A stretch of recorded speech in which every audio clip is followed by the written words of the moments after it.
حدیث نمبر 26۔ حدثنا احمد بن یونس و موسى بن اسماعیل قال حدثنا ابراہیم بن سعد قال حدثنا ابن شهاب عن سعید بن المسیب عن ابی ہریرہ رضی اللہ تعالی عنہ ان رسول اللہ صلی اللہ علیہ وسلم سئل ای العمل افضل فقال صلی اللہ علیہ وسلم ایمان باللہ ورسولہ قیل ثم ماذا قال الجہاد فی سبیل اللہ قیل ثم ماذا قال حج مبرور صدق رسول اللہ۔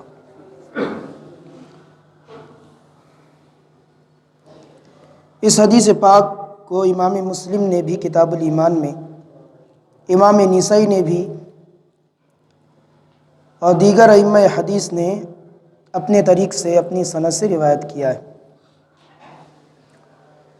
حضرت ابو ہریرہ رضی اللہ تعالیٰ عنہ روایت کرتے ہیں اللہ کے رسول صلی اللہ علیہ وسلم سے سوال ہوا، پوچھا گیا ای العمل افضل، حضور کون سا عمل سب سے بہتر ہے، افضل ہے، زیادہ فضیلت والا ہے؟ یہ سوال اس سے پہلے بھی گزر چکا، تو میں نے بتایا تھا کہ حضور حالت اور کیفیت کے مطابق سوال کا جواب عطا فرماتے تھے۔ جس سائل کو جیسی ضرورت ہوتی، اس کی جو حالت ہوتی یا موقع اور محل کے اعتبار سے حضور جواب عطا فرماتے تھے۔ وہاں کا موقع کچھ اور تھا، یہاں کا موقع کچھ اور ہے، اسی اعتبار سے حضور نے جواب عطا فرمایا۔ تو سوال کیا گیا ای العمل افضل، کون سا عمل بہتر ہے؟ تو حضور نے جواب عطا فرمایا قال، تو حضور نے فرمایا ایمان باللہ ورسولہ، دیکھا جائے تو سب سے افضل عمل یہ ہے کہ ایمان لاؤ اللہ پر اور اس کے رسول پر، یہ سب سے افضل عمل، سب سے بہتر عمل ہے ایمان، سب سے اچھا عمل ہے ایمان، کیونکہ ایمان جڑ اور بنیاد ہے۔ ہر جگہ قرآن عظیم نے جہاں ذکر فرمایا ہے اعمال صالحہ کو، نیک اعمال کو، نماز کو، زکوٰۃ کو، تو سب سے پہلے ایمان کو ذکر فرمایا۔ جیسے سورہ بقرہ میں فرمایا یؤمنون بالغیب، پہلے ایمان ذکر فرمایا، پھر نماز کا ذکر فرمایا۔ سورہ والعصر میں فرمایا ان الانسان لفی خسر الا الذین آمنوا وعملوا الصالحات، پہلے ایمان۔ تو جہاں بھی ایسا ذکر فرمایا تو وہاں ایمان کو مقدم فرمایا، کیوں؟ اس لیے کہ ایمان بنیاد ہے، ایمان ہے تو عمل کارگر ہے، ایمان نہیں تو اعمال بیکار ہے، چاہے وہ کتنا ہی بڑا اچھا عمل کر لے۔ تو اس بات کو گانٹھ باندھ لیجئے، ذہن میں محفوظ کر لیجئے کہ ایمان ہے تو اعمال کا ڈھانچہ ہے، ایمان نہیں ہے تو اعمال کام نہیں آنے والے، ایمان سب سے بہتر ہے۔ تو حضور نے فرمایا اللہ پر ایمان لانا اور اس کے رسول پر ایمان لانا۔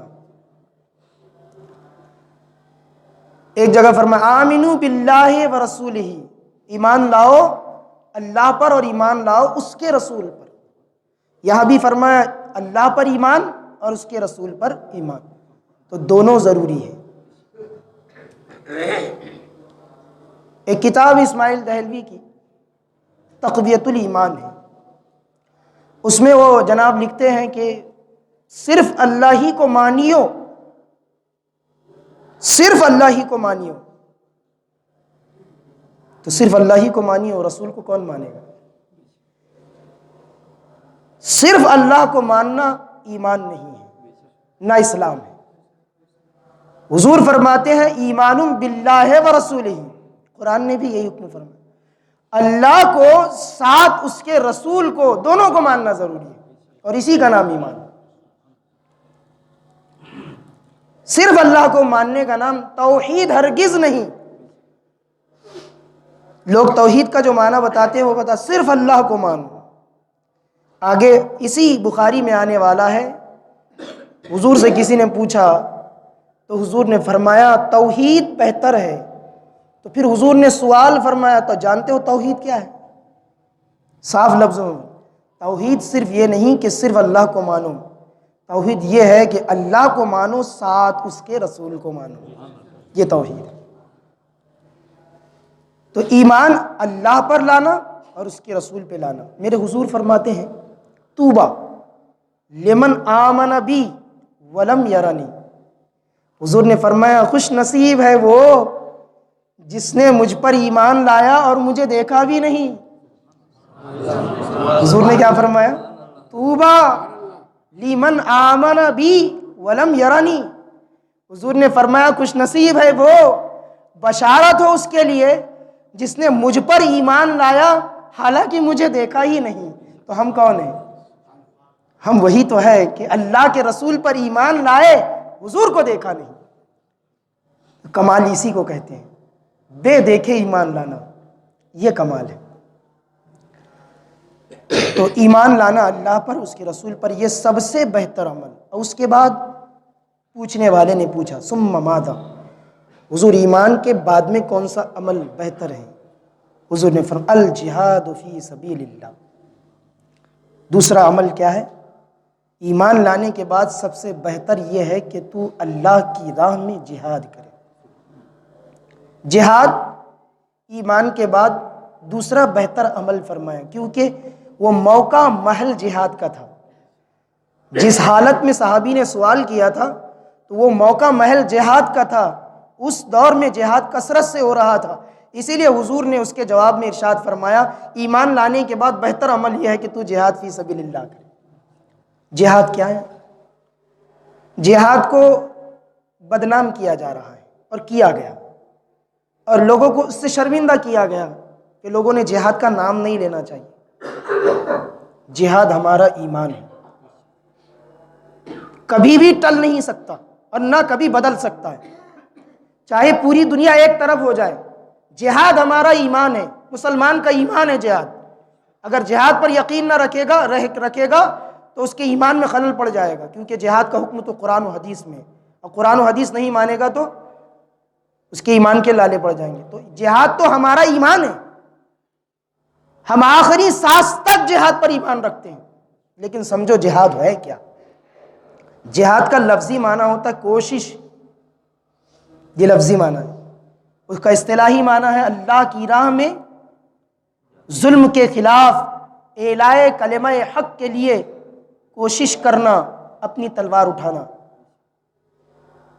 اس کو جہاد کہتے ہیں۔ ظلم کے خلاف آواز بلند کرنا، کھڑے ہونا، اس کا دفاع کرنا، اس کو دور کرنا، ظلم کو، مظلوموں کی طرف سے آوازیں بلند کرنا، مظلوموں کا سپورٹ کرنا، ان کی حمایت کرنا، یہ جہاد کی قسموں میں سے۔ تو ظلم کے خلاف لڑائی کو جہاد کہتے ہیں۔ اب جو ظالم ہے اس کو بدنام کر رہے ہیں تاکہ ان کے خلاف جہاد نہ ہو۔ اگر جہاد نہ ہوتا تو پھر انگریز کیسے بھاگتے؟ اگر جہاد نہ ہوتا تو پھر انگریز کیسے بھاگتے؟ انگریزوں نے جب ظلم کر دیا اور ظلم کی حدیں پار کر دی تو ظلم کے خلاف سب سے پہلے فتویٰ دیا علامہ فضل حق خیر آبادی نے، اور قلم اٹھا کر کہا کہ مسلمانوں اب جہاد واجب ہو گیا ہے، فرض ہو گیا ہے۔ تو جہاد کیا کرانتی کے لیے، انقلاب کے لیے۔ جہاد کیوں کیا جاتا ہے؟ ظلم کو ختم کرنے کے لیے جہاد کیا جاتا ہے، ظلم کرنے کے لیے جہاد نہیں ہے، ظلم کو ختم کرنے کے لیے جہاد ہے، ظالم کا خاتمہ کرنے کے لیے جہاد ہے۔ یہ ہے اس کا معنی۔ جہاد یہ نہیں کہ نہتوں پر ظلم کیا جائے، معاذ اللہ، نہتوں پر ظلم کے لیے ہرگز جہاد نہیں ہے، بلکہ وہ تو فساد ہے۔ ہاں، مظلوموں کو بچانے، ظلم کے خلاف کھڑے ہونے کا نام جہاد ہے۔ یہی صحابہ نے کیا اور یہی چلا آ رہا ہے۔ حضور نے فرمایا جہاد شروع ہوا، اب کبھی ختم نہیں ہوگا، حتیٰ کہ مہدی آئیں گے وہ جہاد فرمائیں گے، قیامت تک جہاد چلتا رہے گا۔ الحمدللہ ہم جہاد پر یقین رکھتے ہیں، اور وقت آنے پر ہم جہاد کرنا بھی جانتے ہیں۔ اس سے جو ہے شرمانے کی ضرورت نہیں ہے۔ لوگ اس کو توڑ کر اس کا مفہوم پیش کرتے ہیں۔ اور یہودیوں کی ایک سازش تھی، یہود و نصارہ نے مل کر سازش کی، ایک ٹولی بنائی جس کا نام مسلم رکھ دیا، مسلمان رکھ دیا۔ وہ ٹولی نے بیجا لوگوں کو مارا اور اس کا نام جہاد رکھا۔ یہ کیوں کیا گیا؟ یہ پورے اسلام کو بدنام کرنے کے لیے کیا گیا، حالانکہ اس ٹولی کا اسلام سے کوئی بھی تعلق نہیں۔ تو جہاد ہے ظلم کے خلاف لڑنا۔ حدیث مبارک میں ہے کہ ویسے تو جہاد کی فضیلت پر اور بھی احادیث کریمہ ہیں، لیکن ایک حدیث ہے جسے علامہ غزالی نے اپنی کتاب میں نقل فرمایا ہے۔ فرماتے ہیں حضور کریم صلی اللہ علیہ وسلم، تین آنکھ قیامت کے دن کبھی نہیں روئے گی۔ تین آنکھ قیامت کے دن کبھی نہیں روئے گی۔ روز محشر میں جب کہ تکلیف میں ہوں گے لوگ اور سبھی رو رہے ہوں گے، تین آنکھ نہیں روئے گی۔ حضور نے فرمایا کون سی تین آنکھ؟ سب سے پہلے وہ آنکھ جو اللہ کے خوف سے روتی ہو، اسے اللہ کا ڈر ہو اور نمازوں میں وہ آنسو بہاتا ہو۔ جو آنکھ اشک باری کرتی ہے اللہ کے خوف سے، وہ قیامت میں نہیں روئے گی۔ دوسری وہ آنکھ جس نے اپنے آپ کو حرام سے بچایا ہو، یہ آنکھوں نے کبھی غیر محرم کو نہیں دیکھا، گندی چیزیں نہیں دیکھی، وہ آنکھ قیامت میں نہیں روئے گی، روز محشر میں نہیں روئے گی۔ تیسری وہ آنکھ کہ جو فی سبیل اللہ ہو، جہاد کی راہ میں چل رہی ہو، مجاہد کی آنکھ کہ سوتی نہیں ہو دشمن کو بھگانے کے لیے، تو وہ آنکھ مجاہد کی آنکھ، جہاد کرنے والے کی آنکھ بھی نہیں روئے گی۔ یہ تین آنکھیں قیامت کے دن نہیں روئے گی، باقی تو سبھی رو رہے ہوں گے، سبھی گریاں ہوں گے۔ اللہ کا خوف اتنا ہوگا، جلال اور غضب اتنا ہوگا کہ لوگ رو رہے ہوں گے۔ تو جہاد کی اور بھی فضیلتیں ہیں۔ پھر اللہ کے رسول صلی اللہ علیہ وسلم سے سوال کیا، ثم ماذا؟ حضور ایمان افضل، اس کے بعد جہاد افضل، اور اس کے بعد پھر کون سا عمل افضل؟ تو حضور نے فرمایا حج مبرور، نیک مقبول حج کرنا اس کے بعد سب سے بہتر ہے۔ مقبول حج کرنا اس کے بعد سب سے بہتر ہے۔ اللہ کے رسول صلی اللہ علیہ وسلم نے حج کے بارے میں فرمایا۔ حج کے متعلق ایک روایت ہے کہ حضرت ابراہیم علیہ السلام اور اسماعیل علیہ السلام کو اللہ نے حکم دیا تھا کہ خانہ کعبہ کی تعمیر کریں۔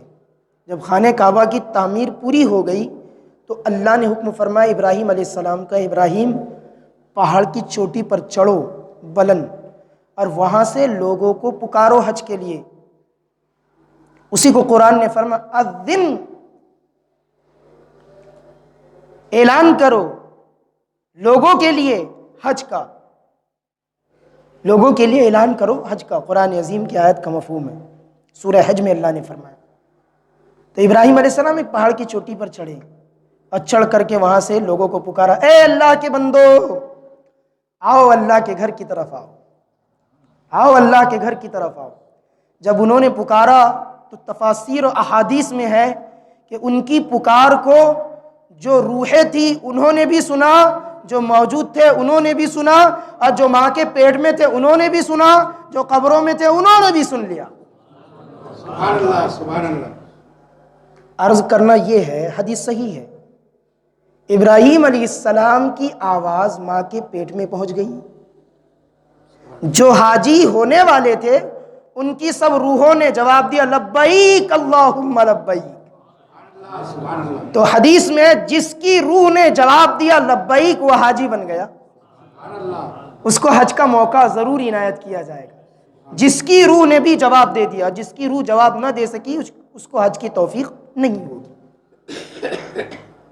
نکتہ یہ ہے کہ ابراہیم علیہ السلام ایک اونچی پہاڑی مکہ پر ہے اور پکارتے ہیں تو آسمانوں پہ روحیں سن لیتی ہیں، زمین پہ پورے لوگ سن لیتے ہیں، ماں کے پیٹ میں حتیٰ کہ بچے بھی سن لیتے ہیں۔